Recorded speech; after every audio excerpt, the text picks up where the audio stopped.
లేనా మదిలో కోరుతా. దైవవాక్యం జీవవాక్యం అనుదినంబు చదువుతా. దైవవాక్యం జీవవాక్యం అనుదినంబు చదువుతా.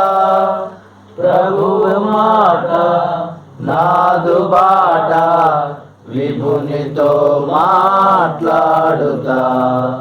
ప్రభువు మాట నాదు బాట విభునితో మాట్లాడుతా. దినదినంబు యేసుకు దగ్గరగా చేరుతా. అనుక్షణంబు యేసునేనా మదిలో కోరుతా. ఎల్లప్పుడూ యేసు వైపు కన్నులెత్తి పాడుతా. ఎల్లప్పుడూ యేసు వైపు కన్నులెత్తి పాడుతా.